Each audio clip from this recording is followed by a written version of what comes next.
What's up? It's Jeremy Picker from Amber Creative. This is Deanna with In the Zoning and Print Girl Mafia. This is Ray Weiss with Printing the Night of the Lion. You're listening to the Two Regular Guys podcast. Hosted by Terry Combs RG, Regular Guy, and Aaron Montgomery. The place to be for industry news. The best dad jokes on earth, along with relevant topics to apparel decorators. Fashion to the people.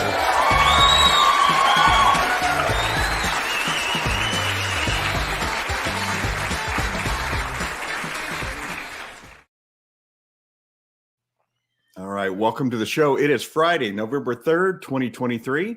I'm Terry Combs, and you can find me at terrycombs.com. And I'm Aaron Montgomery from our Success Group, and my mission is to inspire you to build a business that you love. And that's part of what we do here at Two Regular Guys, right? Just inspiring, I like bringing information, nuggets. But then we also get an opportunity to reminisce a little bit. We're starting a hair late here because we were just reminiscing and having a fantastic time behind the scenes. We're like, hey, we should probably record this. But today, Terry, we've got our friend and mentor, Scott Fresener, is going to be joining us. And we go way back. He was my start into the industry. I kind of blame him for this, but just kidding, Scott. But we're excited to have Scott joining us.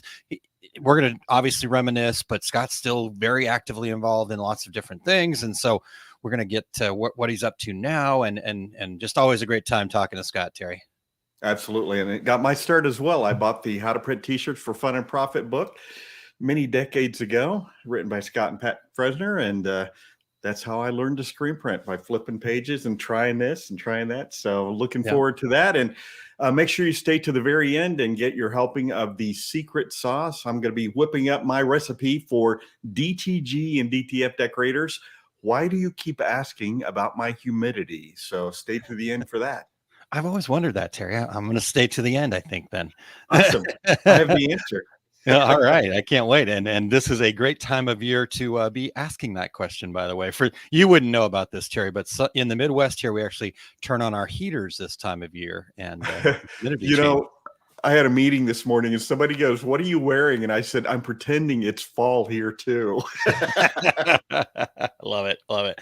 All right. Well, Terry, as usual, thank you very much to Cassie Green from The Apparelist for being our news reporter. She has always shows up and does a great job, and she's continuing. So we're going to welcome her back in today. And so, Terry, you ready to get the news here? Yes, let's hear from Cassie.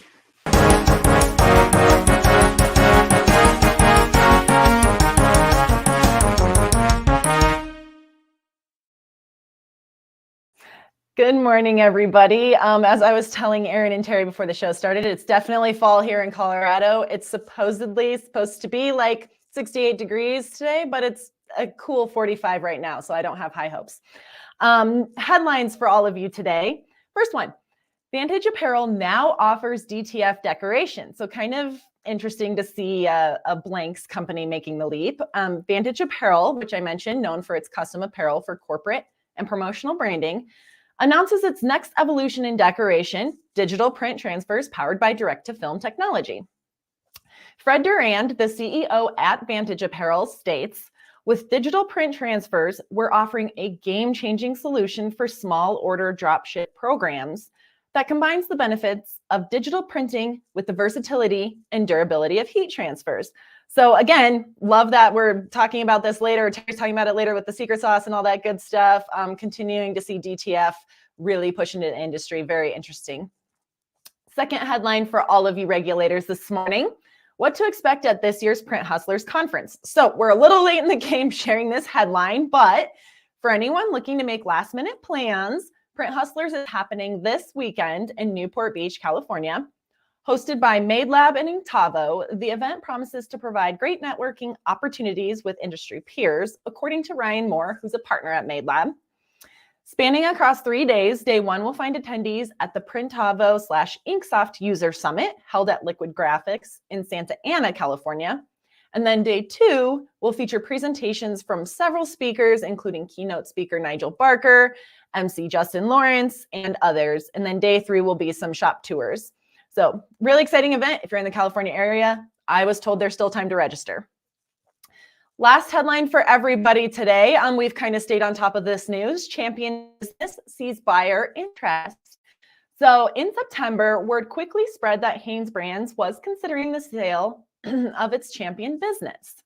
The news of the potential sale came weeks after investor Barrington Capital Group called on Hanes Brands to cut costs and debt and possibly appoint a new CEO.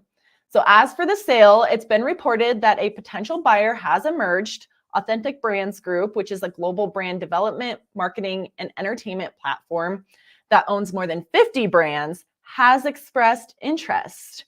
In addition to Authentic Brands Group, global marketer WHP Global has also shown interest in purchasing the Champion sportswear brand. That's according to CNBC. Just a quick note, if Hanes Brands does decide to move forward with a sale, a buyer likely won't be named until 2024. So news that we're staying on top of, look to apparelist.com to get the latest on those updates. And back to you guys.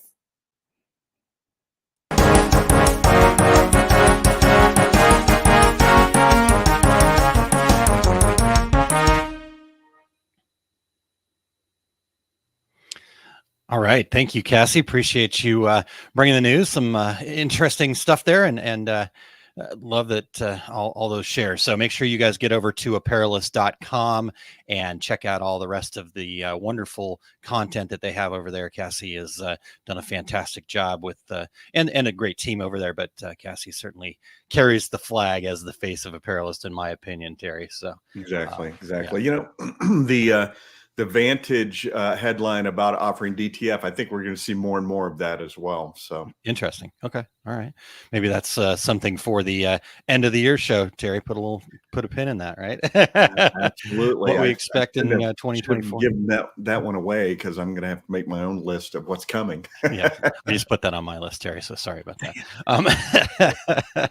All right. Well, let's check in with some of the regulators here before we get on to the next phase here. But we had Cindy checking in bright and early this morning. Thanks for being with us, Cindy. And Ramona, she says, sitting at 46 with a hoodie. So you again, Terry, these are numbers you've probably not heard before. So then maybe Hey, I've seen the leaves changing. It's all on TV. Okay. All right. Good. Also have Greg Kitson checking in. Gentlemen, good morning. So good to see Greg. I got to see Greg for about 30 seconds. We were both late to something and we just said hi in passing in Atlanta, and never was able to find him again. So we'll have to remedy that soon. So good to see you here. Absolutely. Yep. Absolutely. All right. I think we got it covered. We got Josta checking in from Sweden, so appreciate him being here. And there we go. Kim, come on. Good morning, and it's chilly here. Had to put leggings on to go walk my puppies. Kim Johnson, come on. It's not chilly there. You were from Oklahoma. You know better. Hey, it's only 8 a.m. in Arizona. Yeah, that's a good point. Good point. All right. Well, Terry, we have to continue to live up to this. Cassie has said in the intro that we do have the best dad jokes on the planet. So yes, you raised that bar on us a little bit. Yes. So. Yeah, exactly. So, and you've been doing a great job. So I feel like you've been carrying the flag for us there. And so let's not change that up. You got another great one for us. And I love that you're going topical too, Terry. Yeah, I thought I'd kind of see what we could do with topical discussions. Like, for instance, it's Thanksgiving month, so I have a Thanksgiving seasonal dad joke ready for you. Let's do it. Let's do it whenever you're ready, Eric.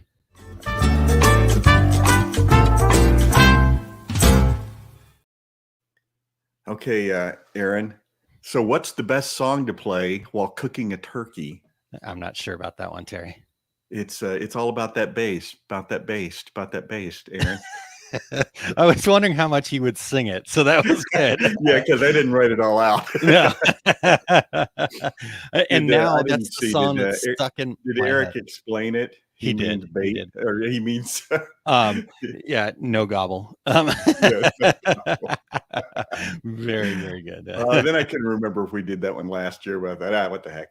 Yeah. So, all right, before we dive in, Aaron, let's thank everybody for checking out the Two Regular Guys podcast.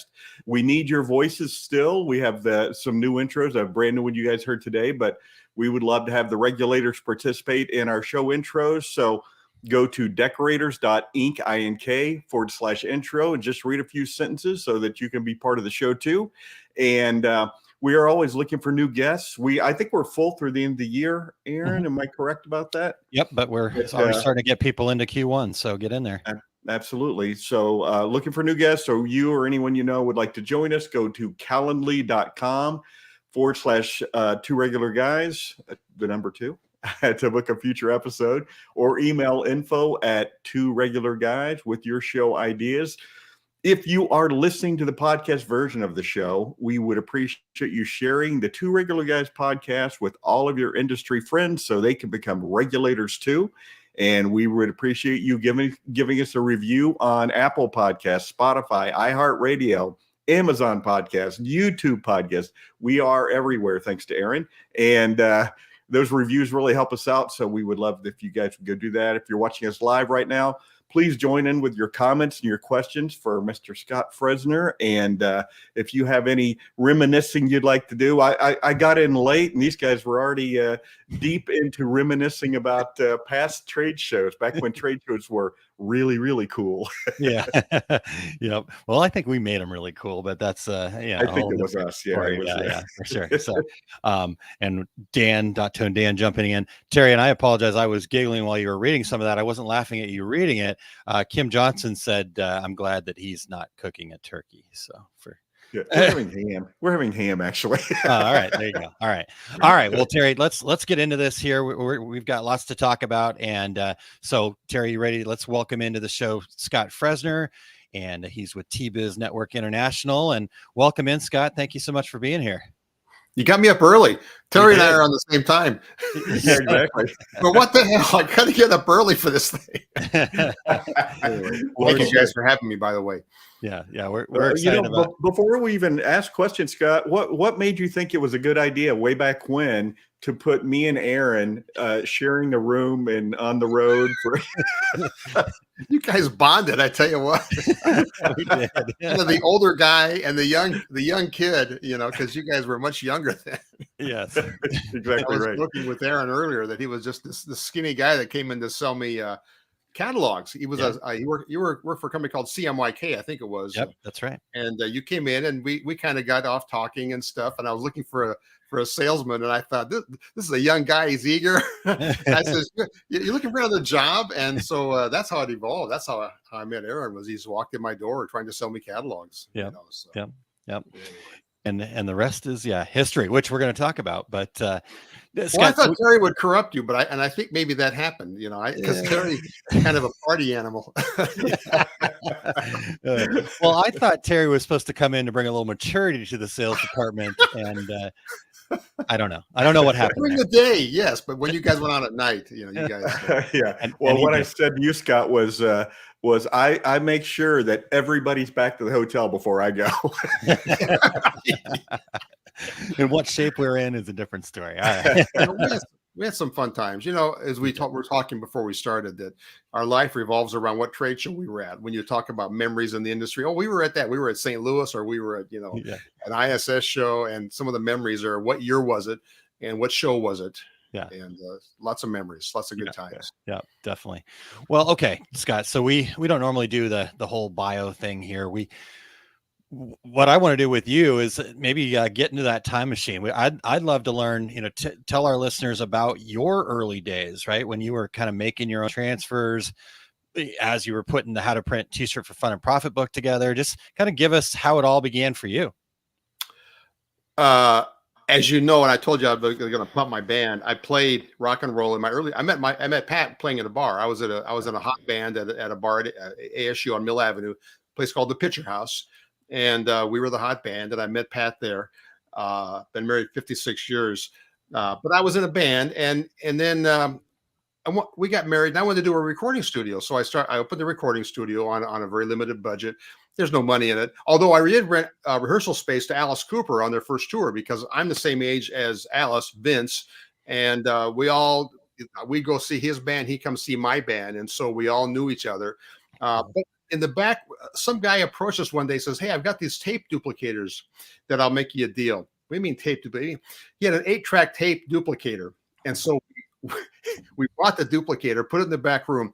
And as is my history, normally I was one of the biggest bootleggers in the Southwest. We were running 24 hours a day bootlegging 8-track tapes. Nice. And so the long story of it is I was selling to a guy who worked fairs that did shirts. His name was Junkie Jim. And I sold Jim 8-track tapes. And so at the end of the day, I decided to get out of that business, and I traded him a bunch of 8-track tapes for a heat press and a box of transfers. And these were Roach and Hollebeck, and those that are newer would never know these names. But back then, there were only a few guys making transfers. And so I got in the business by trading 8-track tapes for a heat press and transfers. I'm working the flea market now, and I had a busy stand, all flash, as you guys know. Whenever we did stuff at the shows, it all looked great. And the guy down the way at the flea market was a screen printer, and he came down because he was never busy. He just stood there in his booth, and he goes, Scott, I don't know how you do it. You're so busy. Why don't you come over to my shop? That was the biggest mistake he ever made, and probably a turning point of my life, because I went into the guy's shop and I saw guys doing this, making transfers and screen printing, and he had a homemade dryer with heat lamps, and he had all homemade equipment. And I'm thinking, I could do that. And so as I'm walking out the door, there's a screen printing magazine sitting on a counter. And I grabbed it, stuck it in my briefcase, and left. And inside was the ads for Advanced Process, because back then Advanced had this catalog like that. You could learn so much just by reading the Advanced Process catalog. Okay. And that was how it started. I went home, built a dryer using heat lamps, and worked out of my garage. And next thing you know, I'm doing transfers for one of the biggest T-shirt wholesalers called Copeland, who now is McCrary's Tees. And the Copelands owned McCrary's, and the McCrary's were owned. And they all got together and making transfers for them. But the irony is, I was making Mickey Mouse, the Fonz, Snoopy, all the beers. I was bootlegging again. So I thought I'd get out of the one business too, because my kids were young then. And so I started working on my garage. We then grew the business, moved into a shop, moved a couple of times. And then I sold the business to McCrary's. I thought I was kind of burnt out, running 24 hours a day, babysitting the shop all the time. Yeah. And people kept calling me, Scott, will you come teach us? Will you come show us how to do it? And I thought, well, there's a book there. I'd read a book by Norman Vincent Peale or somebody about getting rich. And he says, to be successful, be an expert in your industry and write a book. So there it is. Wow. There it is. And Terry, you said you had a copy. Greg Kitson, I know you're online here. You had a copy. I can't tell you the people I bump into. Not anymore. I don't go to shows that much anymore, but it would come up and say, hey, I got your book. In fact, stories like that, a guy named John who owns Liquid Blue, I can't think of his last name, Liquid Blue, they're a small company. Every time I'd be at a show, and even in the last 8 or 9 years, John would come up and say, hey, Scott, I got your book and you sold me my first press, and you think about the people that I've touched, with the book. Yeah. So we wrote a book, and then, the rest is history. I sent a copy to Impressions Magazine. They'd already had one show in Dallas, and I sent them a copy as a news release, and they called me right away. Hey, you want to come speak at our show? So my wife and I take a red eye to the next Dallas show, and I wasn't afraid of speaking because being in a band and all that, I didn't have any problem getting in front of people. And I remember, though, opening the door to the room, and there was 500 people in the room. Because there were no books out then. There was nothing out where you could learn anything. The trade magazines were new. I mean, even the trade shows were new. You used to go to a gift show if you wanted to sell shirts. And Impressions started off, and it opened up the floodgates. And I remember doing the seminar, and it was like a 3-hour seminar, but people were just dying for information. And I remember coming out of that thinking, there's a market there. And Pat and I went home and decided we'd open the school. If I can have 500 people at a trade show, they'd probably come to a class. And you guys know that we did classes every month, right. For sold 30 years almost. Wow. Sold out every month. Yeah. Sold out every month. I mean, I did a count one time because sometimes we did a couple classes. We did classes with Spider. We did some advanced classes. We did classes with Charlie. Charlie taught for us for a while. And I think we had 15,000 plus students over the years. And even now, even though I don't go to shows as much, I get that email all the time. I came to your class back in 1985. Usually it's remember me. I'm the guy that took the bus from New Orleans. If they have a story like that, you're like, oh yeah, I do remember you. Oh sure, you know the drill. It's like a trade show when you don't remember their name, your eyes flick down to the badge. The minute they look away, your eyes will catch that badge. Bob, how you doing, Bob? And they're going, how the hell do you know my name? And so it's one of those trade show tricks that those that are going to the shows don't know that that's how we did it. So yeah, anyway, Scott, I'm going to try not to ruin this too much, but I had somebody come up to me at a trade show here just in the last year, and big, tall young man, and he goes, I know you don't remember me, but I came to the U.S. screen printing class, and I was the 8-year-old kid sitting in the back of the class watching videos while my parents took the class. I'm like, that's oh my God, I do remember you. He goes, I just wanted to come by and say hello and shake your hand. I love it. Man. we had so many people now that are like, look at Pete Balsani. Pete's the poster child for the digital squeegee. Pete came to class when he was 18 years old. Tom Rowan came to class. I didn't know that till a couple of years ago when Tom told me that he came to class. He went back and started his business in his basement's his parents' basement. And so I think of the people that came through the class that then we could only teach them how to screen print and give them a good feeling about it, but many of them had good business sense, so they would go home. Yeah. And then we had the repeaters who would every couple of years come back to class. I just need that one more thing I missed. I always kind of joke, they will never start a business. We're going to talk about starting a business. Scott, I have to tell you something about your book. And I know I've told you this in the past, but I remember, and this is 4 decades ago, I pointed at your book on my desk and I said to my wife, this guy's got it figured out. He doesn't do it. He tells other people how to do it. So that started me on my road. Yeah, that's so funny. Awesome. Anyway, it's been a fun ride. I mean, we sold probably 10,000 books a year there in the day, and even up to the last 5 or 6 years we sold them. But then people don't buy books anymore. The book sales just declined and declined. We used to buy 10,000 books at a time from the printer because you have to get the price down. Then I would be buying 5,000 books, and it just declined so much that finally I made it an ebook. I embedded some videos, and I gave it away for almost 2 years. My ebook, just in the last couple of years, I gave it away and probably had 2,000 downloads because people weren't buying books. They all go to YouTube now. You go to YouTube now. There's lots of guys that are way younger than me, younger than all of us, that have 200,000 views, and so the whole thing has changed and people don't buy books anymore, and it's too bad. But they're teaching all that same misinformation that's been around for the last 40 years. I watch some of the videos and I cringe a little bit. I don't want to be the old guy, the grouchy guy. Let's talk to. We've got people tuning in here that are catching us live. Yosta says hi to Scott from Sweden and thanks for all the help. Hey, my pleasure. Yeah. And Greg Kitson says, my first Scott encounter was in 1980, and I bought 3 yards of 10X fabric and a quart of red Union ink. And he still has that original invoice framed on his wall. That's so funny. That's very cool, Greg. Yeah, that's cool. Union Ink owes me. Of course, they're now, they got bought. Richard died. Daniel moved off into the sunset. But, we used to pump, you guys know, we used to pump Union at the classes. And I still get people that say, I still use Union Ink because I use it at your school, Yeah.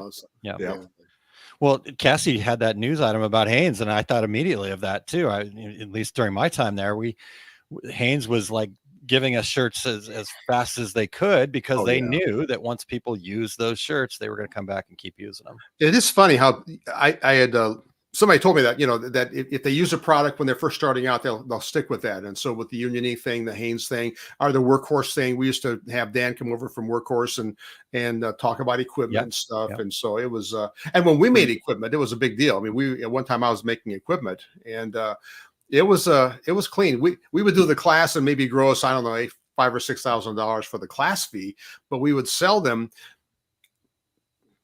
$30,000 or $40,000 worth of equipment. Right. Anyway, it was a fun ride. We had a good time. Definitely. And then Susan says, still have my book. And then she also says, and the friends we made and still have through your website chat and hanging out at your booth at the shows. So there's all that too, Scott. You guys were with us when we started screenprinters.net. Yep. And I used to get pissed off at Michael, my son, because Michael did it. Michael, we all know Michael was there. Sometimes he didn't work too hard in the company, but he would be in his office working on this thing called the internet. And we had one of the first websites. I mean, I remember telling the people at Haynes, you need to be on the internet. And Haynes is going, we aren't sure. So we registered actually HaynesPrintables.com initially, not to steal the name, but to get it. I remember telling Al Anderson at SGIA, this is like 1993, 94, you guys need to be on the internet. Oh, we're on Genie and other things. And I'm going, you need to be on the internet. I have a website. That's our 5-year plan. And that would be not, as you guys know, on Scott time. Scott time was, let's just friggin' do it. And, so but I remember Michael would be in his office. Yeah. Michael would be though in his office. He would be on his chatting with, he remember came in and said one day and says, hey, I ran into a guy in Hawaii named Doug, and we're going back and forth, and so Michael fueled the whole thing by being on the chat almost 24/7 and meeting friends and making friends. And I'd get pissed off that Michael wasn't working, doing out there assembling TJets or whatever. And but he was working the room, and it was the only place. Now there's everything, like even got Facebook groups. But back then, those that are younger don't know that back then there was nothing. Yep. Yeah. We were the guys. We had the website. We had the screenprinters.net, and it was great, but I have to thank Michael for that. Yep. That's a good call. Yep. Yeah, Definitely was absolutely. a big part of, at least, because I came around in 2000. So that was, big part of what was happening there at Big US time. Screen at that point. Yeah. You were actually because you were more tuned in to some of the newer things. I think you were the first one to show me maybe even YouTube. There were things that you were more into than I was not into, because I was busy either marketing or running around or consulting. Yeah. And you were kind of my guy that I thought, well, Aaron will keep me young, keep me tuned into what's happening right then. Because Facebook back then, I'm never sure if Facebook was out in 2000, I'm thinking. It was pretty early, if it was, if I remember right. I mean, there was MySpace was definitely. Yeah. And some of that. So. Yeah. I need to check on my MySpace. Yeah. On your wall. On your wall. That's right. Scott, I remember your daughter Michelle making fun of me for not knowing what YouTube was.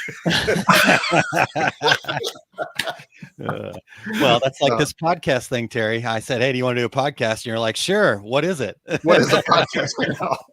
10 years later. Thank you. My wife just brought, I've got my stack of how to print books that I've kept over the years. You do. These are newer ones, but yeah. A new one every 2 years, as I recall. So, Yep. But let's talk about it. Let's talk about another product, Scott. Yeah.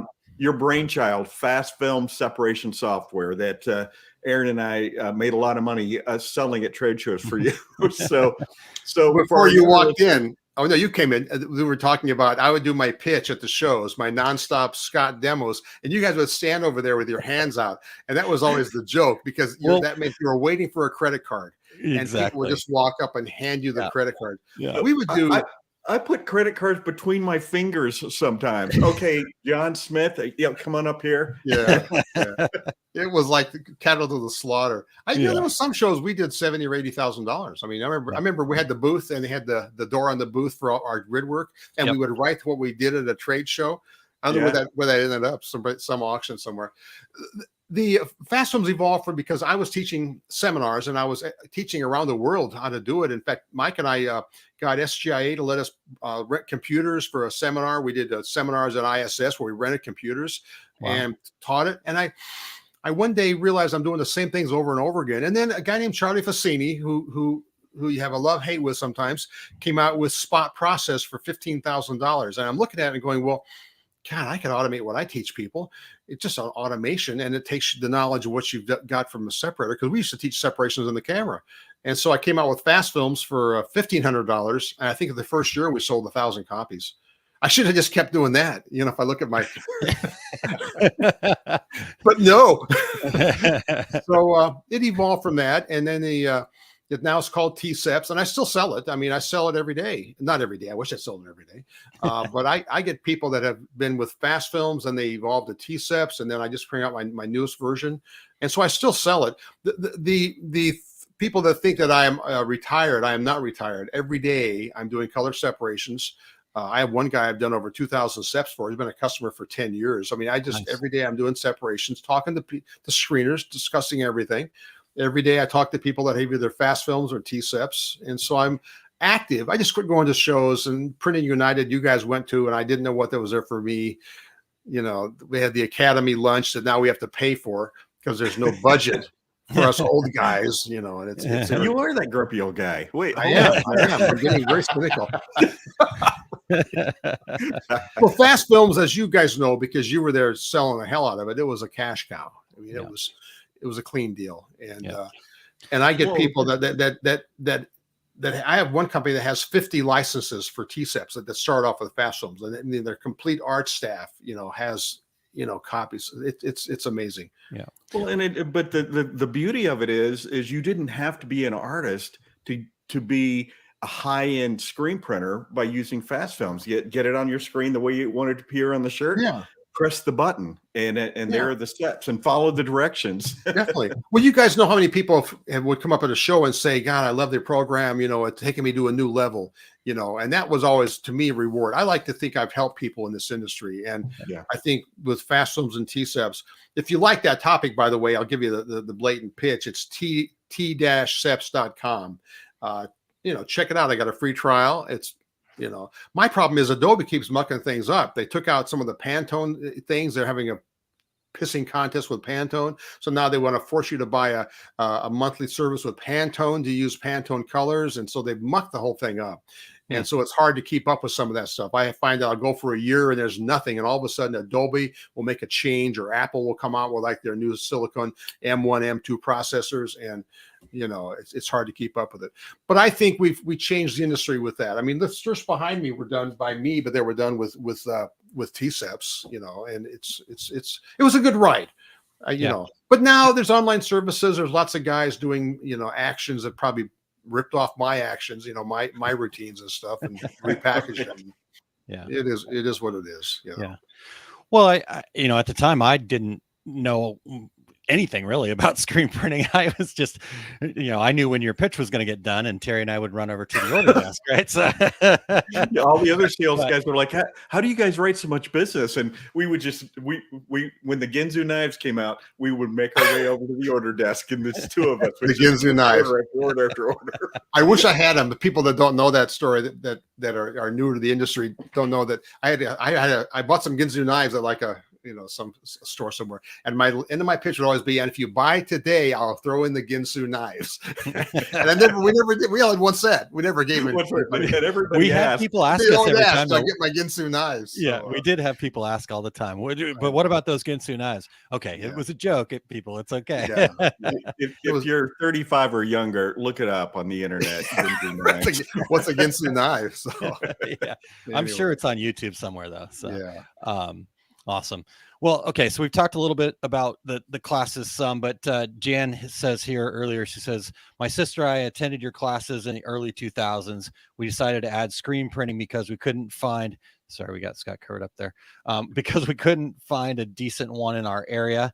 It was July, and needless to say, it was warm. I remember having the German guys over in July one time, and they were freaking out. But anyhow, my favorite memory is my flip-flops literally melting to the asphalt as we walked to the deli, probably Munchamania, for lunch. So, and she still has the book. So, but Scott, you kind of shared with us a little bit about kind of how those things evolved. But what I thought was also interesting, when I first started, I went to screen printing class, and Bob Alabaster was actually teaching it. I think was it liquid art? Does that sound right? Pure art. Pure art. Thank you. Yeah, right. You're right. And so how did that all evolve? Like you said, you had people teaching. Terry, came on and teaching. How did those classes evolve from kind of what you were doing into you kind of having your, I don't know, I call it like a coach's tree in the NFL, right? You've got your tree of teachers that kind of learn from you. I think as a business grew, it needed more of my attention. And as I kind of felt that the classes, because the TJET came out, and, we grew fast. And so, Bob was a great guy, and, rest in peace, Bob. He was a great guy and a funny guy, and he was a quick learner. And he became, I think, like Terry, when you came on, you were kind of helping in the class. Right.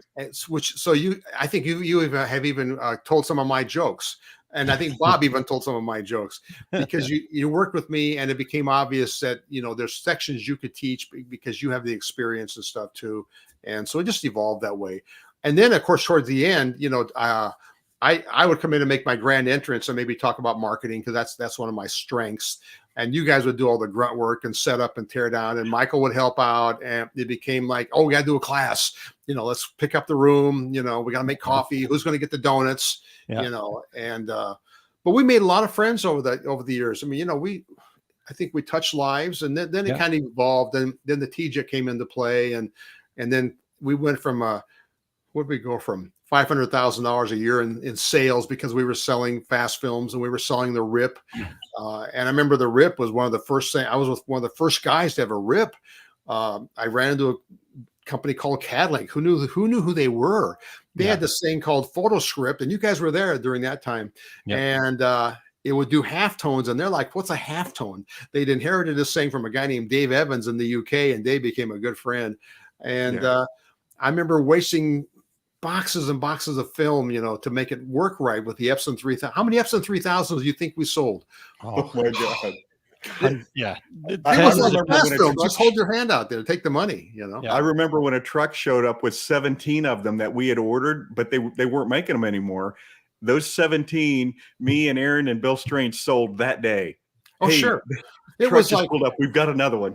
We were the first guys with the waterproof film.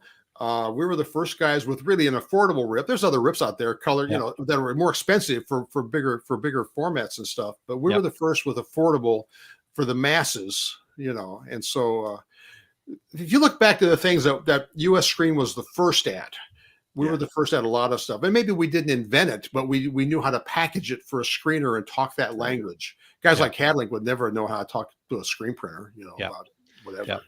Well, and I think that was the key to we'll talk about the TJet and stuff in a little bit, but I also believe that was the key to the TJet is that, you took the technology and put the understanding of what it took to print a t-shirt. Yeah, I didn't invent it. I mean, people think that maybe I'm the father of the affordable DTG, but really, if you guys were there, a guy named Mark Marquette. Mark was what was his company? Belkett. Belkett, yeah. Mark and his brother had the patent on inkjetting on fingernails called Imaginale. And Mark came up to the booth in I think it was late 2003 at a show. I didn't know who he was. And he says, "Hey, I think I can make a machine that'll inkjet directly on shirts. Are you interested?" And you guys know me. I'm like, where do I sign up? Yes. And so Mark says, "Well, I'll do this and I'll make it and we'll manufacture it for you and blah, blah." And so he said, but I haven't got a lot of money. So I sent him I bought an Epson 1400. I think maybe we had it on the shelf, sent him a printer 6 months later. And I told Mark going in, I like this whole thing, but I'm going to sell the ink because I knew that's how the inkjet printer guys make their money. They sell the ink, they sell the printer for not much money. And, 6 months later, I'm still waiting to see a prototype, and I'm kind of getting nervous because I'd already booked a booth at SGIA in Minneapolis in October of 2004. I remember these days vividly, and so we flew to Tampa. I think it was a show in Tampa, and we go look at this machine, and it's this mess of thing, but it was printing on a piece of wood, nothing to even hold a shirt. And I'm thinking this has gone nowhere. And then Mark says, "And my brother and I, we want to sell the ink." Thank you very much. I come back and I go online and I find a company in Japan called Mastermind. You guys know. I mean, you guys were there. You were.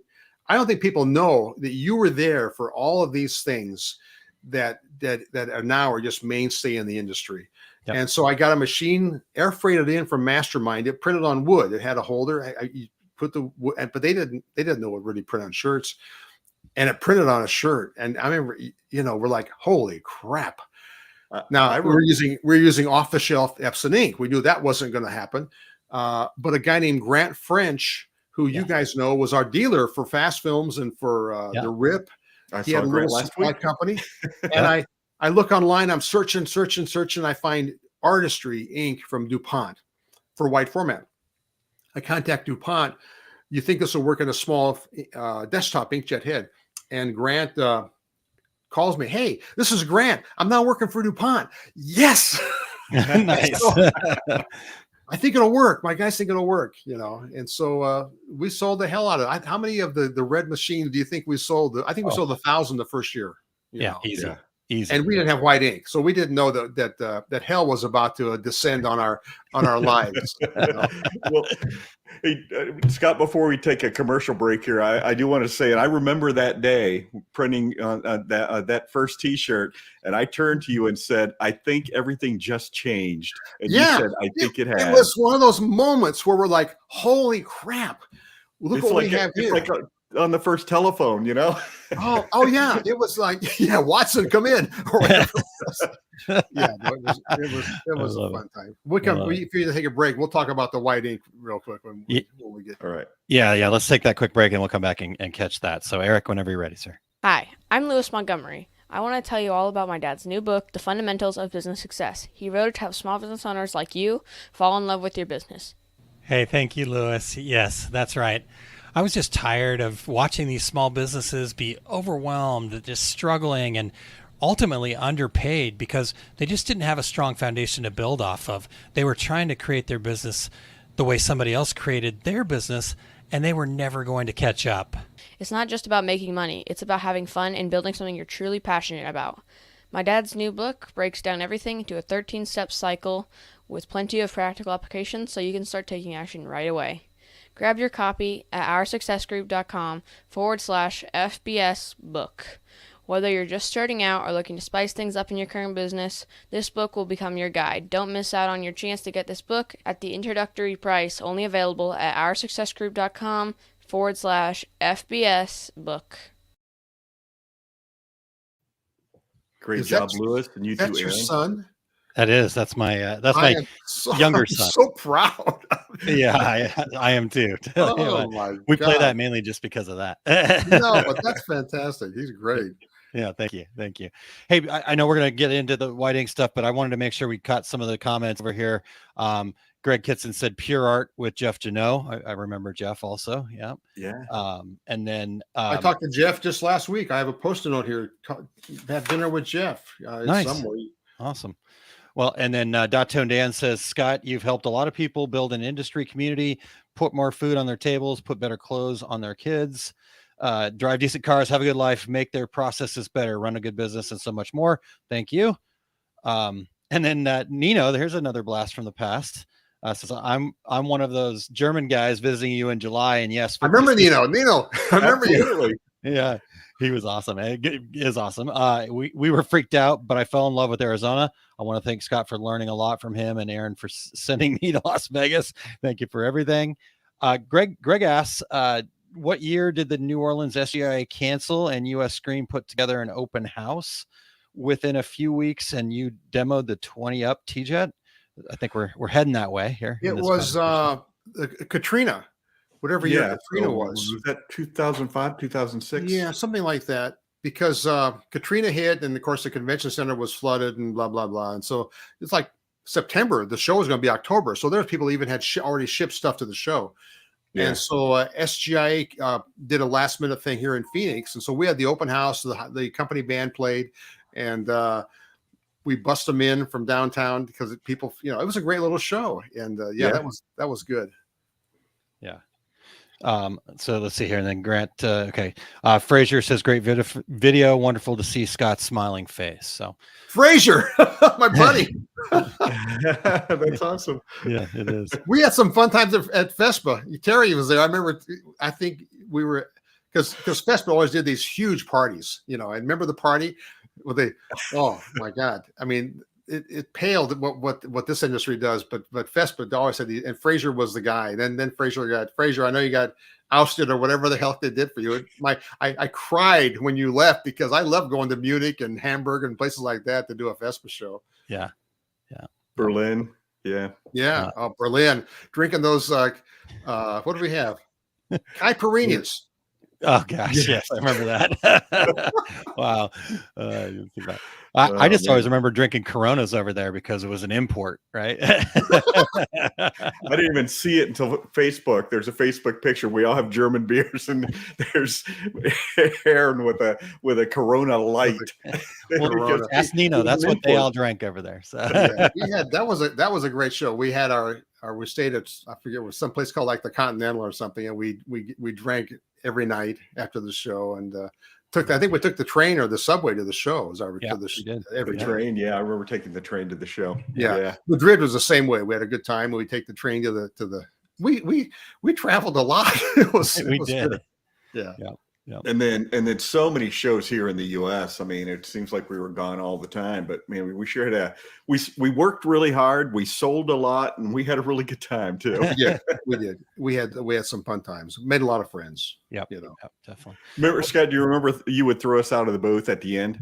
Because now I just need to stop and think about it. You guys go. I got make sure everything is too much commotion. You know, you got all this input and stuff. And you know, at the end, we would take in a semi full of. I mean, we would take in a full semi truck. You know, full of gear.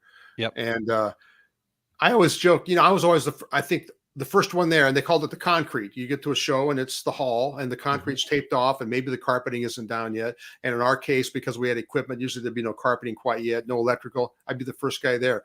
And you all know I told them I'm going to pump my band, but my band is very similar. When the company closed, I missed that razzle dazzle of being the guy. You put this here, put that there, put the rocks in the rock pile. And now with my band, I get to a performing arts center, and they've got these huge stages, and it's a blank stage. And you walk in, and it's like a trade show. It's exactly the same feeling of, okay, we're going to put the speakers here. We're going to put the drum riser here. And I'm in my element. And I've told my guys in the band, they wonder, how do you do all this stuff? Because I did this for years at convention centers where we'd show up and you'd have this blank slate. And so that's what the band does. It fulfills that need, I think. Yeah. I remember in Vegas, we had 17 crates on wheels lined up that we set up and tore back down again. We were like carnies. We were taking down the tents on the last day. We were definitely so. And so, yeah. I mean, I think we had the biggest shows at SGIA. We would have, the biggest booth we ever had, I think, was 50 by 50 at before the company closed. It was one of the last ISS shows. I think it was a 50 by 50 booth. And I think we had maybe 2 semis full of gear, you know, for all the crates and stuff. So anyway, it was a fun ride. Yep. Made money. Yeah, it was great. Well, Terry, where do we go next here? Well, we already jumped ahead and talked T-Jet. So let's talk about, I mean, and we owned that industry. T-Jet was the machine to have. But Scott, you touched upon this. 2 years in, white ink took DTG printing from being a novelty on white shirts to being a viable decoration method. Let's talk to us about white ink and your creation of that in an inkjet printer. Well, we actually tried. Michael, my son, very inventive. We tried, I think, Plastisol and an inkjet cart because we had no idea about inkjet. We were kind of new to that, although we sold rips before we sold the T-Jet, so we understood inkjet on film, and we understood inkjets, and the technical issues and head clogging, and we knew about stuff like that. But we were trying to figure out at that time. I think Mamaki was doing a discharge ink in a inkjet cartridge, and it clogged and stuff, and it was the wrong way to go. I thought, because you have to have the right shirt. It has to be a dischargeable shirt. Yeah. And so I remember, I used to go back and see DuPont all the time in Wilmington because I became one of their bigger customers in their little tiny inkjet division. So I wasn't a big customer in DuPont overall, but in their inkjet division, I was a big customer and buying tons of ink. And I remember just being in a meeting, and every time I go back there, I'd say, what we really need is white ink. And there was this one meeting where a guy in the meeting was a guy named Scott Ellis, and Scott was one of the chemists, and a nice guy. And I'm telling them, we need white ink. And I remember them telling me, you will never see white ink probably in your lifetime, because to them, it was just, you just couldn't inkjet white ink. And I'm going, but you guys are DuPont.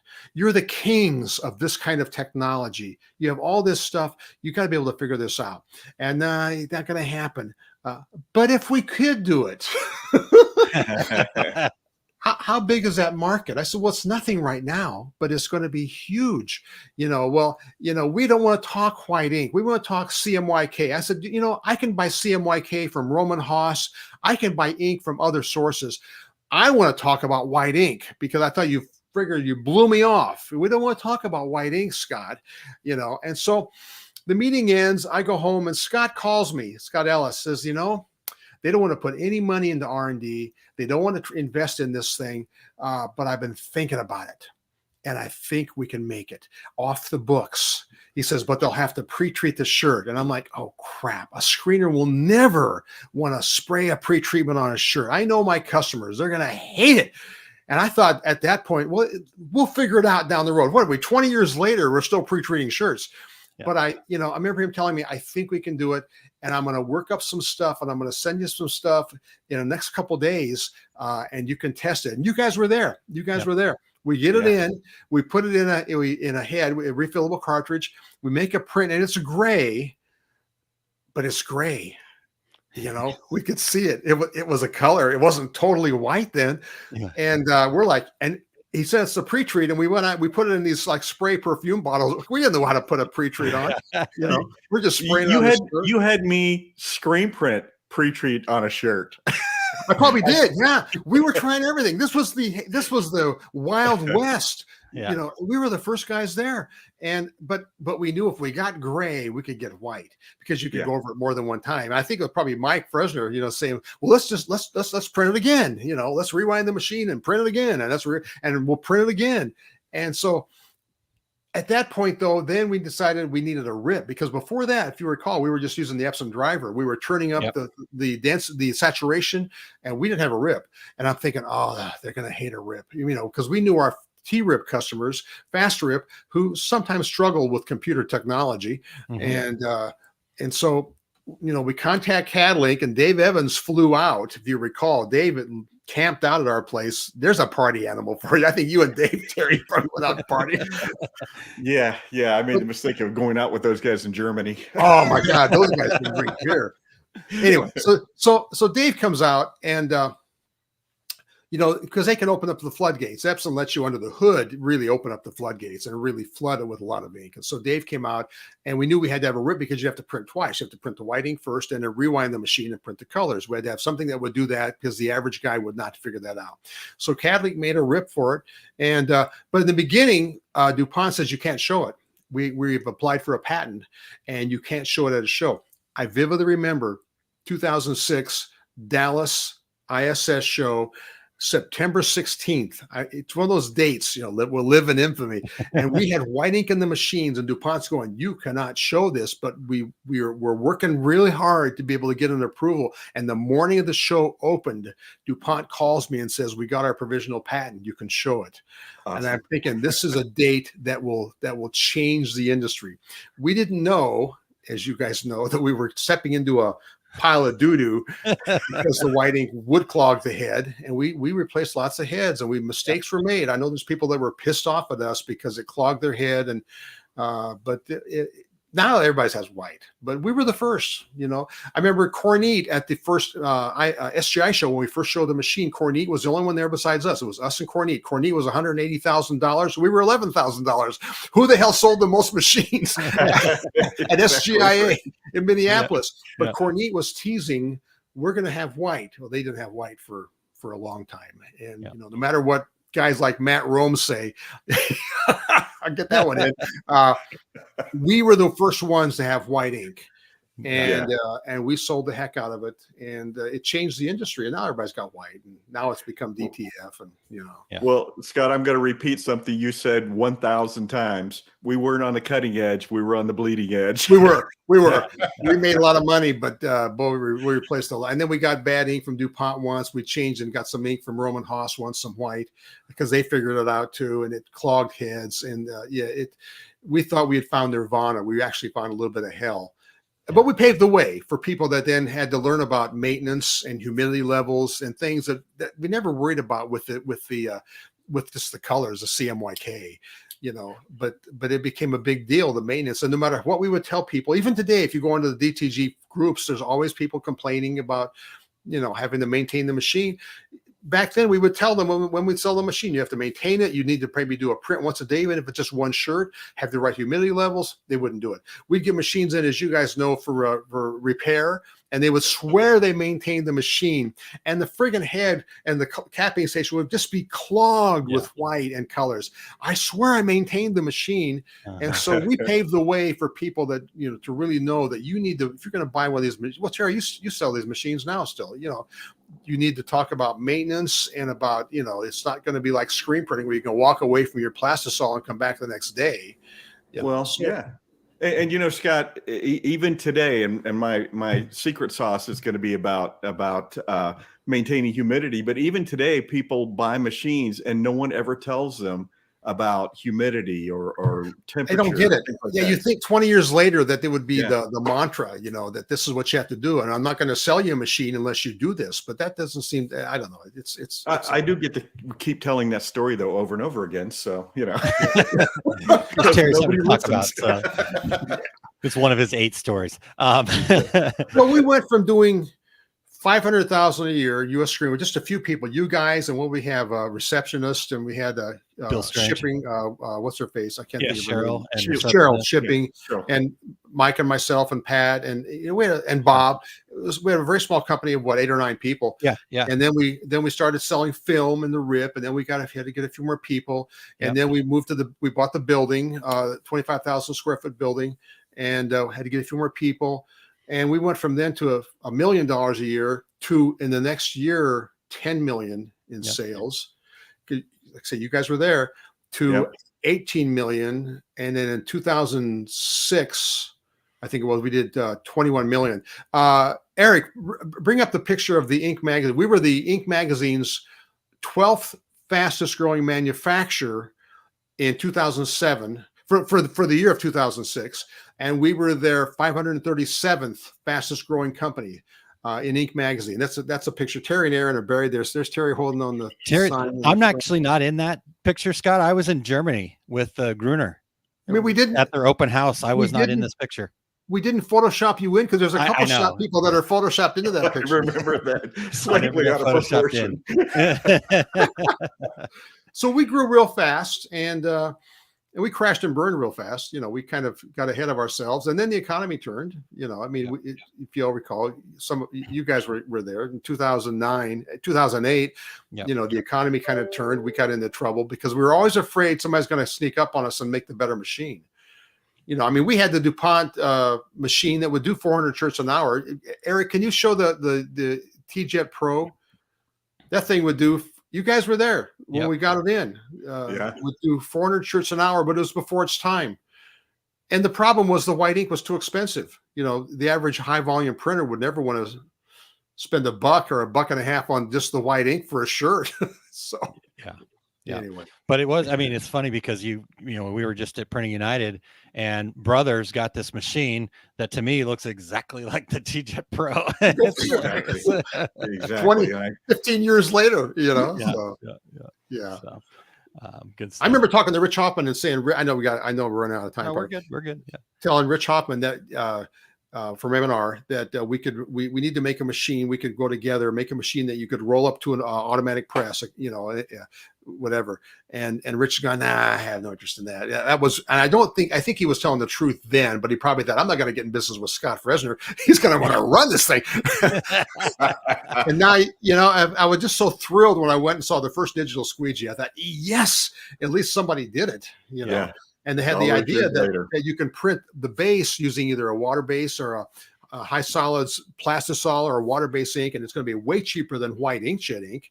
And that was kind of the solution. In fact, this shirt I'm wearing, by the way, for my band, was printed by Pete Balsani on his digital squeegee. I called up Pete. I thought, Pete, me a favor. I need some shirts for my band. And I thought it would be ironic that he would. In fact, he printed. I don't know if you guys remember this picture. This was the spider drawing.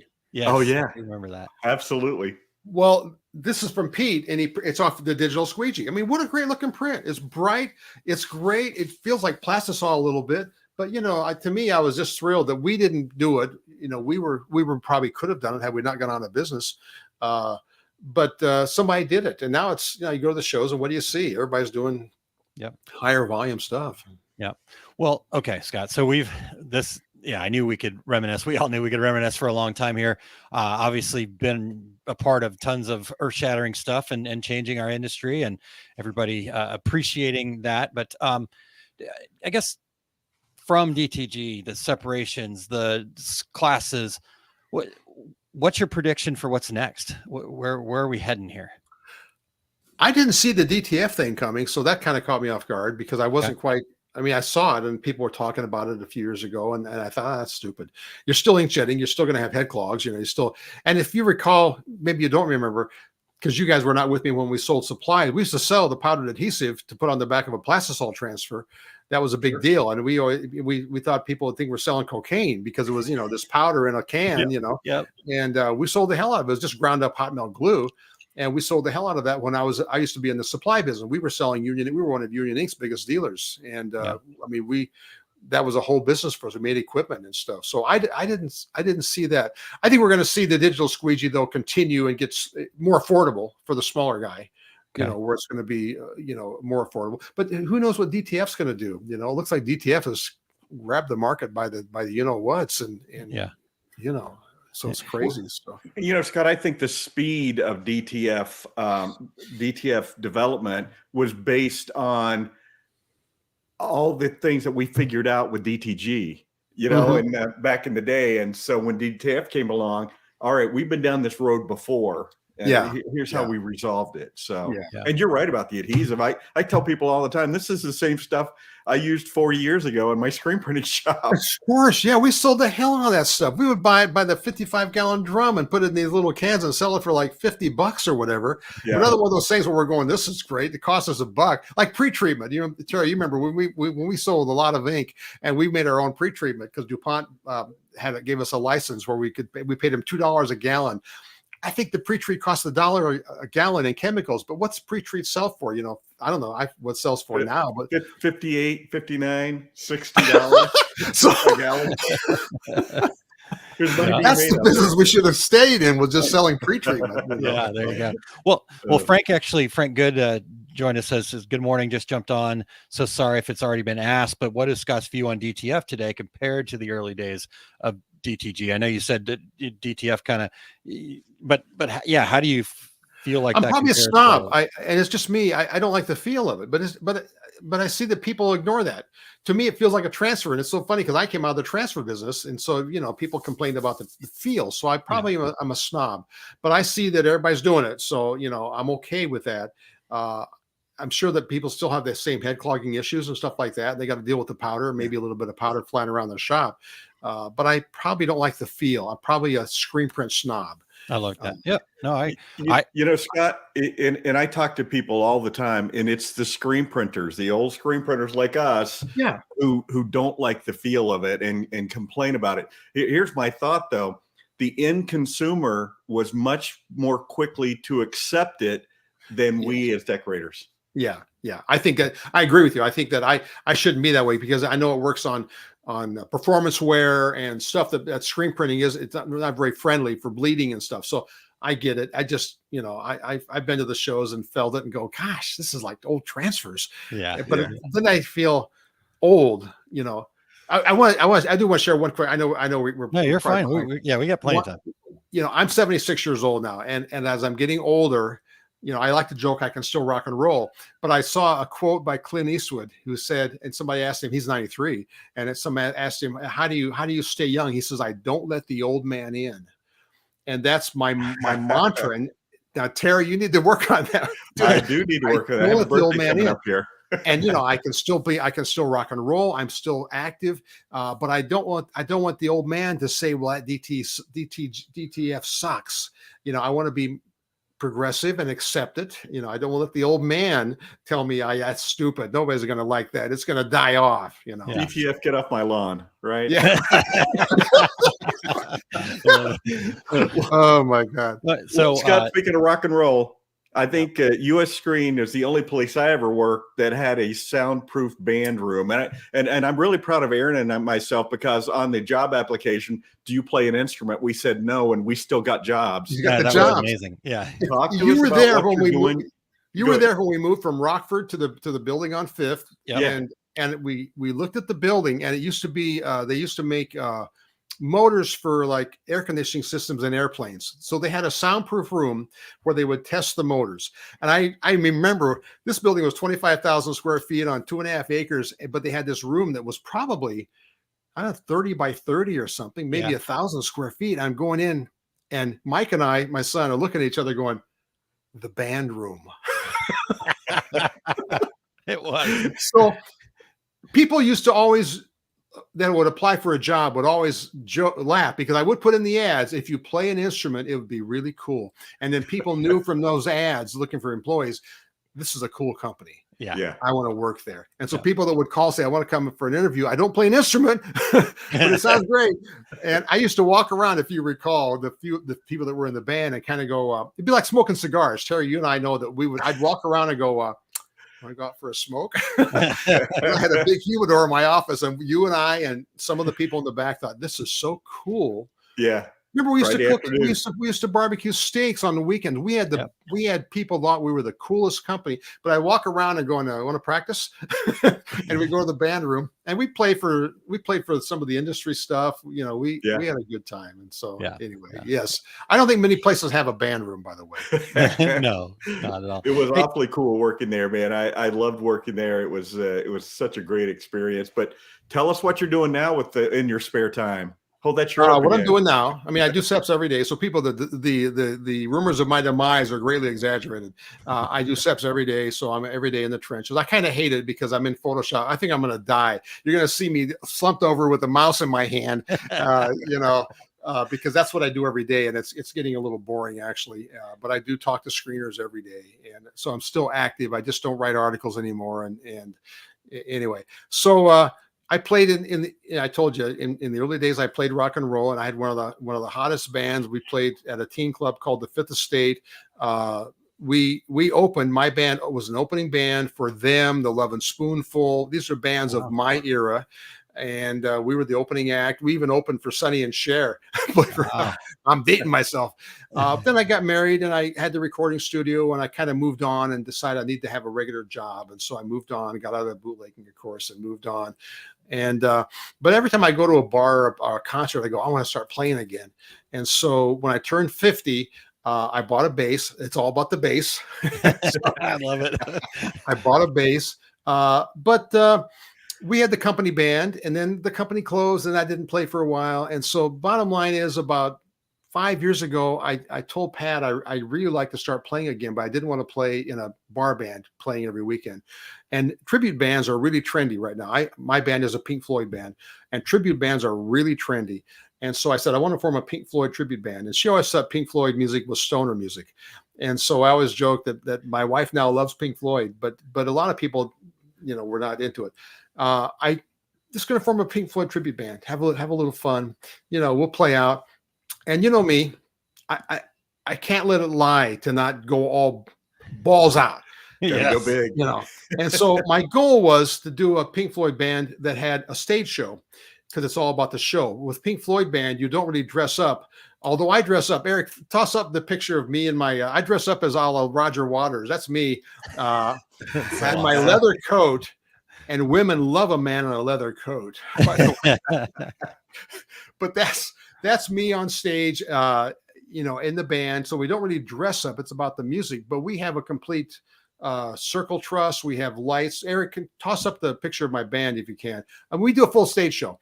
And we are really a good band. If you like this topic, go to shineonfloyd.com and watch some videos. I mean, but it's a lot of work. But it reminds me, as I said earlier, so much of work in the trade shows. I have a 7 by 14 foot trailer that is full of trusses and lights, and I own it all. Pat and I own the band, basically. And we get to a performing arts center, which is all we play. We started out playing bars and playing local places where we'd all have to fit 8 of us on a stage, to now all we do is big performing arts centers. We show up to a venue and unload the trailer just like a trade show, and we get all hot and sweaty just like a trade show. Then we got to get pretty and look good and play for 2 or 3 hours, and then we got to tear it all down the same night, and load the trailer. And it's rewarding, because in my case, I'm an old guy. To look out and see guys my age in the zone, listening to Comfortably Numb, or listening to we play the whole album Dark Side of the Moon, listening to it, and you can tell you've taken them back to a moment in time, when they were younger. And it's just, to me, it's so rewarding. And so it's my release. So I like to joke I can still rock and roll. Yes. And I worried about that. I worried, like, can I get on stage and do 2 or 3 hours? Yeah, it's no big deal. And after setting up all day and stuff. So when you're doing what you love, exactly right. I think I'm going to be able to come and see you in Tolleson. Yes, Tolleson, December 16th. Anybody that's in the Phoenix area, let me know. If we get one more quick story. Yeah. Most bands rely on the local bar business, and most bands that play a bar make $500. They're making $500 when I was playing back in the 60s and 70s, $100 a member. And so, I didn't want to do that. So most bands rely on just, they don't market. And you guys know me, I'm a good marketer. Yep. I go all out. I discovered a few years ago that you can rent performing arts centers for $1,000, $1,500. You sell tickets, $30 a ticket, and you sell 500 seats. It's easy math. And so I discovered early on that you can rent these places. So we rent most of the venues we play at. Pat and I rent them. We put up the deposits. We do all the marketing. We sell the tickets, but bands don't do that. Most bands rely on a club saying, "Hey, I'll have you guys next Friday and I'll pay you $500. Yeah. And they bitch about, the bookers don't contact me. Well, screw the bookers. We bypass the bookers. We have a booker that does book us for some gigs, and some of the gigs are great. We even played the Cow Palace. Terry, you're an old guy. The Cow Palace is the iconic place. And some guy calls me out of the blue because he saw our YouTube videos and saw the website. I need a Pink Floyd band for a tribute show at the Cow Palace. I'm like, are you kidding me? The Cow Palace? And so we even played the Cow Palace at a huge tribute show. And the theme was bands that had played there. The tributes were for bands that had really played there. Pink Floyd played the Cow Palace. We're in the green room, and there's a picture of the Beatles. And it says the Beatles were in this room. We're touching the wall, We're going to the shower in our green room, and it says Elvis showered here. That's awesome. Yes. Wow. Anyway, so it's been my release. It's my. I like to joke because the company's gone. I like to joke. It's my third act. It's Scott 4.0. And exactly. So I'm having a good time. But I think everybody needs that kind of release. And. So there you have it. So you're going to come see one of our shows. And Aaron, if you're ever in town, anybody watching this show that's from Phoenix, let me know. ShineOnFloyd.com. Yeah, definitely. Absolutely. Check that out. And when I get back there, yes, I will make sure to make a show. That would be amazing for me. So you'll enjoy it. You'll enjoy it. I will. I love the music to begin with, and then getting to watch you do what you love. It really means a lot to me too. So. Well, our audience is actually a mix of guys my age, guys, Aaron, your age, who know the songs and have heard it. Because if you listen to like any classic rock radio, you can get in your car and boom, there's a Floyd song playing, Yeah. And whether you like Roger Waters' politics or not, I always hope that wouldn't affect us. But people kind of bypass that, figuring the music is great, whether they like Roger Waters on his personal side or not, doesn't matter because the music is timeless. Dark Side of the Moon has been out for 50 years. Yeah. Who'd have thought? It is crazy. I know. And it's amazing music. Yeah. 50 years. I know. Wonderful.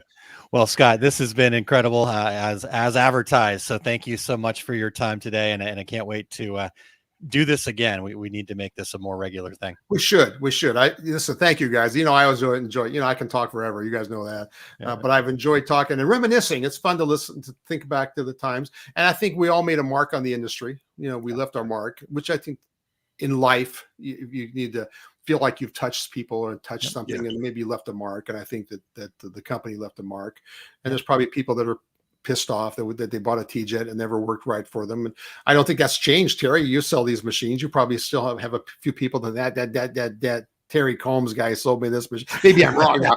T-Jet 3. It's just me. If you know out there. Yeah. Well, Scott, I've been looking forward to this for the last 2 months, knowing that you're going to come on. It's been great having you and reminiscing, and man, we've had some good times, and I'm going to be seeing you in December. We'll smoke cigars too. Perfect. Love it. Yeah. All right, Bye, guys. Scott. Thank you, guys. Enjoyed it. All All right. Wow. Well, we could have done an 8-hour program there. I kept thinking of things that I wanted to bring up. I'm like, no. Sure, it's going to be too long. You can't tell that story or that story or that story. Yeah. We'll do it again. That's the great part about this, right? Every Friday we're here, so let's do it again. Terry, I know that we're into bonus time, but we still got some great stuff. So you guys, thanks for hanging in there. And obviously everybody wanted to hang in there because what a great conversation. But I don't want to leave without talking about the Reggies here too, right? Yeah. We got secret sauce. Everybody's going to stay around for that. But the Reggies, man, they're happening. It's hot and heavy right now. This is the last week. Next week, we're going to be announcing the nominees, and we will go through and share everybody that made that was nominated, whether they make the voting or not. So it's an opportunity to recognize everybody that's made an impact on you. All of these great comments in here, right? That's what we're trying to do. Like, who's impacted you? Who can you say thank you to, like Scott, right? And so that's what the Reggies are all about. Terry, you just want to kind of take turns going back and forth on the categories here real quick? Is that? Yeah, absolutely. I'll start first category, 2023 Fresh Impact Product Award. Yeah. Are we going to go? Yeah, no, if you want, we can. Just new product that had an impact on the industry over the past year, and something that has not been nominated before. Yeah, there you go. Awesome. So the next category is the 2023 Customer Care Spotlight Award. And this is really just an opportunity to recognize companies that put their customers first, right? Maybe there's an individual there that you want to recognize. It's kind of that customer. We used to call it the Customer Service Award. So we've just shined up the categories a little bit to make them a little more fun, right? So, all right, what's the next category, Terry? The 2023 Industry Education Excellence Award. We kind of combined a couple of different ones. This is for somebody who teaches seminars or classes, podcasts, blogs, video channels, virtual events. So combined basically the best education source out there. Yep, definitely. Okay, next category is 2023 Decorators Hub Trade Show Award. This is that industry trade show. Where did you go this year in 2023 that just left an impact on you and your business? And whether that's through the education there, whether that's through the networking, the people, right? So just that trade show award. So glad that we have that back, Terry, after COVID. Me we too. were a little concerned about that. Glad that we can have a few people that can be nominated for that again. Yes, exactly. So, the 2023 Rising Star Award. This is for somebody under 40 who's making waves and making an impact in the industry. I have a birthday in 4 weeks, so I guess I'm going to be out of this. Just missed it, Terry.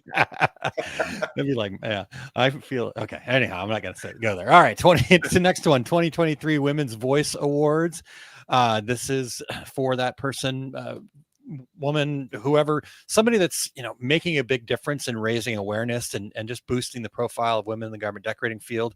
I remember at Printing United getting to be there for the Screen Printing Magazine and the Big Picture Women in Garment Decorating, or Women in Screen Print Awards, and then the Women in Print Awards, and so it's great to see that, and we want to recognize those people as well through the Reggie program here, Terry.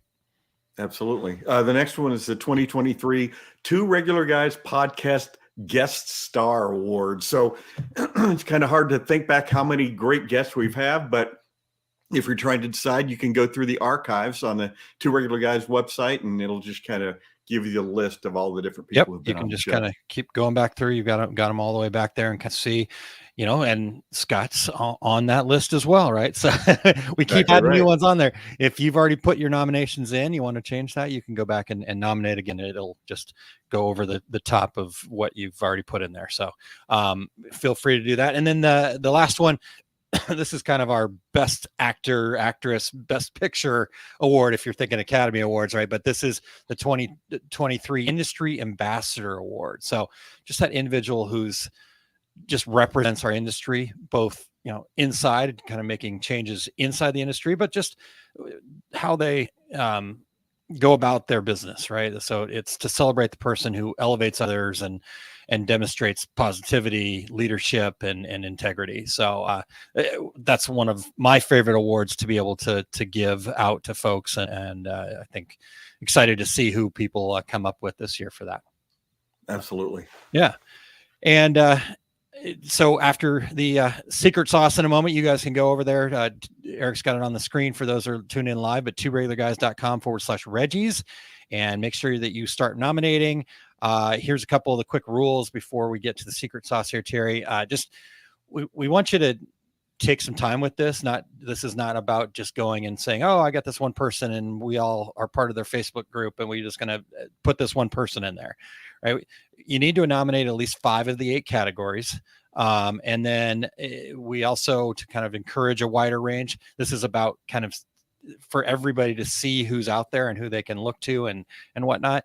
So we limit nominations to a maximum of 2 per category. So if somebody has been nominated in all 3 categories, just wherever they're the top 3 nomination getters or the top 2 nomination getters, they'll only be in those categories, and then we'll bring somebody else up in the other category. So those are the main things. And then we do close this up November 9th, which is next Thursday, a week, a little less than a week from now at 5 p.m. Central Time.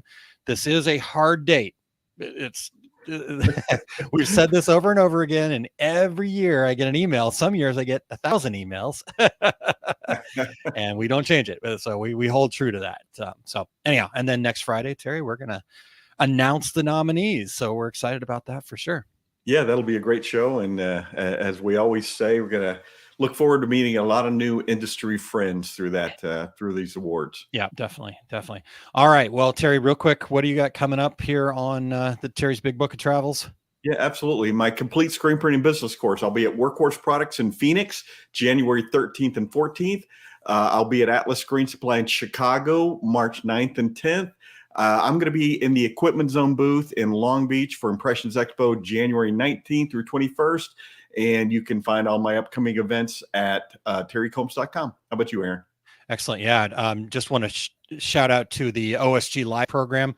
We've had 6 episodes now, and it's a collaboration with Tanya Deutscher, my wife, Kylene Montgomery, Becky Kotzer, and myself. And we just, we dig into a lot of different segments there of what it means to be a small business owner. So, but everything from your mindset, we've got Wellness Toolbox where we explore the power of gratitude. We celebrate wins together and just try to bring you information that'll help you take your business to the next level. So you can tune in live at liveosg.com. And every Wednesday morning, it's bright and early, 7 a.m. Central Time, but then you can go back and watch the recordings anytime and make sure that you jump in the comments there if you are watching the recordings of those. We've been getting lots of great feedback about all the wonderful information we've been able to share, and I'm learning so much from those 3 amazing women that are participating with me. So, and then as far as Eric has coming up here, Terry, he's got the Take Up episode 173, sequencing tabs and 3D. So in this episode, Eric is going to follow up on some of the Q&A, the user questions about how to run connected script from right to left without that ugly out of sequence tails. You know what we're talking about here, right, Eric, Terry, and embroidery, right? Yeah. No. Okay. Anyhow, no, but it's always so good stuff. And so out of sequence stuff, and then more about cheating the sequence. He put that in quotes, so I want to make sure that we have that. So you definitely want to tune in live at 2:30 Mountain Time today to ask questions and share. You can go over to ericcampbell.com, and that's Eric with an H, ERICH, Campbell.com, and click the Take Up tab at the top so you can go back and see all of the episodes, all 172 before. Or if you want to join in the live one, just go there to ericcampbell.com. Also, announced here, this is awesome, Eric will be teaching the embroidery technique toolkit workshop with Justin Armenta and Joe Kramer at the Impressions Expo in Long Beach, California. So if you would like to learn how to break the rules, create elevated 3D puff embroidery, and captivate customers with specialty stitches, this is your class. And so you can join all 3 of those amazing teachers there for this session, and there'll be plenty of Q&A and office hours, and that's happening on January 18th out there at the Impressions Expo in Long Beach. So make sure you get over there and sign up for that. So I'm guessing breaking the rules has nothing to do with bootlegging, like every guest we have from the 70s. yeah. There could, I don't know. No, I think with Joe coming from where he comes from, Abercrombie and Fitch, there's no copyright violations going on there. So, but that's gonna be great, Eric. Along with those guys, I mean, talk about three of the smartest guys in the room. It'll be fantastic. So, all right, Terry. What we've all been waiting for, the secret sauce here. So why do you keep asking me about my humidity? Are you ready? I'm ready.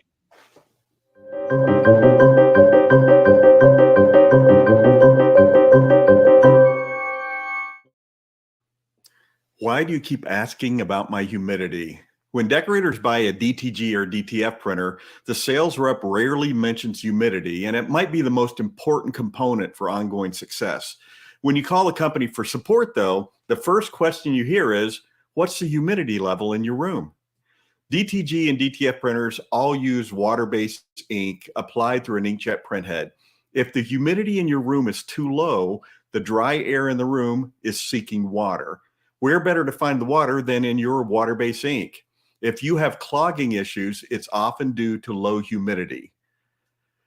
Another red flag is your printer goes through unscheduled head cleanings. Nearly every time you see a post on the internet about excessive automatic head cleaning, the issue is humidity. Commonly, an inkjet printer will go through an automatic head cleaning, excuse me, every 5 to 6 hours, depending on what machine you have. If your printer goes through these unscheduled automatic cleanings every hour or so, it's more than likely due to low humidity in the room. In a low humidity environment, your print head will overheat.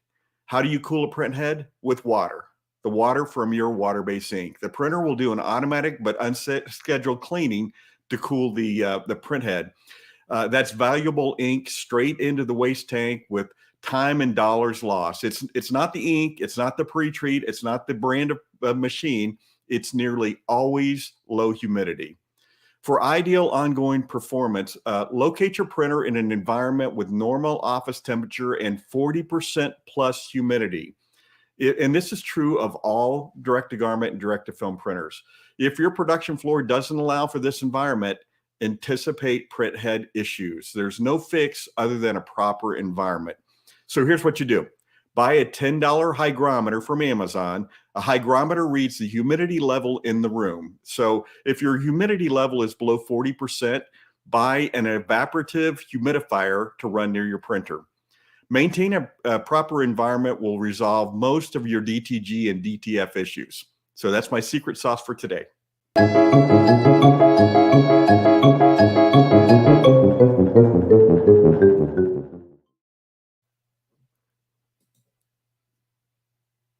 Oh, you're on mute, Aaron. Qué lástima, lo siento. Well, thank you. Well, it was a good reminder, and I forgot to unmute myself, so I went over and grabbed my hygrometer. There you go. That's the exact one I have. Yep, I got to go turn on my humidifier there. I got to go fill up the tank. So, and you know, funny during the interview with Scott, he brought it up, the humidity thing. So. Perfect. Yeah. All right. Well, speaking of Scott, Terry, we just want to thank Scott for his time today. Thanks, Scott, for being here, and really just thank Scott for everything he's done for the industry and for me personally. I know he's done a lot for you too as well, Terry. But what a great conversation. I've been looking forward to this too for a long time since we knew he was coming on. So great show today, Terry. Absolutely. I could do that show every week and enjoy it. So we also want to thank Eric Campbell for always keeping the production wheels turning on the Two Regular Guys bus. Yes. Always does a great job. Got the pictures up, got with me pushing buttons too. You know, so I felt him slap my hand a couple of times, so it was well worth it. But thank you, Eric. Really appreciate you very much, sir. So next week, Terry, as we mentioned, we're going to be announcing all of the Regia nominees. The clock is ticking, so make sure you get over there to tworegularguys.com/Reggies. Get your nominations in now. We'll be looking forward to tabulating through those on Thursday night. And so looking forward to that next week, Terry. Absolutely. Until then, I'm Terry Combs. He's Aaron Montgomery. And that was the Two Regular Guys. Here we go. We're out. Awesome. Thank you for listening to Two Regular Guys. Check out our website at tworegularguys.com. That's the number 2, regularguys.com. You can also interact with us over at our Facebook page, facebook.com/tworegularguys, or send us a tweet, twitter.com/tworegularguys. And we have a YouTube page. You can find all that from our website, tworegularguys.com. Thanks for tuning in, and we look forward to spending some time with you again next week.